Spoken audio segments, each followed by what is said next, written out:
Hi అండి, hello అందరికీ నమస్కారం. నేను మీ శ్రీనివాస్ జియాలజిస్ట్ అండి. ఈరోజు మీరు చూస్తున్నటువంటి ఈ వీడియో విజయనగరం జిల్లా విజయనగరం మున్సిపాలిటీలో సర్వే చేసి దుప్పాడ అండ్ జొన్నవలస ఏరియాకి మధ్యలో ఉన్నటువంటి అలకనంద టౌన్షిప్లో సర్వే చేసి ఇవ్వడం జరిగిందండి. చాలా క్లిష్టతరమైనటువంటి ఏరియాలో మనం దాదాపు 2 ఇంచుల నీరు వరకు అందివ్వగలిగామండి. ఈ కస్టమర్ కొత్తగా ఇల్లు కట్టుకోవాలనుకుంటే మేము క్లియర్గా అత్యాధునికమైన ఇన్స్ట్రుమెంట్లతో సర్వే చేసి ఈ గ్రానైటిక్ నైసెస్లో ఉన్నటువంటి లీనమెంట్లో ఉన్నటువంటి క్వార్జ్ వెయిన్ని మేము ఐడెంటిఫై చేయగలిగామండి. తద్వారా మేము ఆ కస్టమర్కి మంచి వాటర్ అనేది ఇవ్వగలిగాము.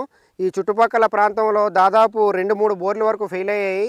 కానీ మనం క్షుణ్ణంగా సర్వే చేసి ఈ కస్టమర్కి ఇవ్వడం ద్వారా ఆయన చాలా సంతోషంగా ఫీల్ అయ్యి మనం కూడా మంచి సక్సెస్ని అందివ్వగలిగామండి. Thank you. మీరు కూడా మీ దగ్గరలో ఉన్నటువంటి మంచి జియాలజిస్ట్తో సర్వే చేయించుకొని ఇటువంటి సక్సెస్ని పొందగలుగుతారని ఆశిస్తున్నాను. Thank you very much.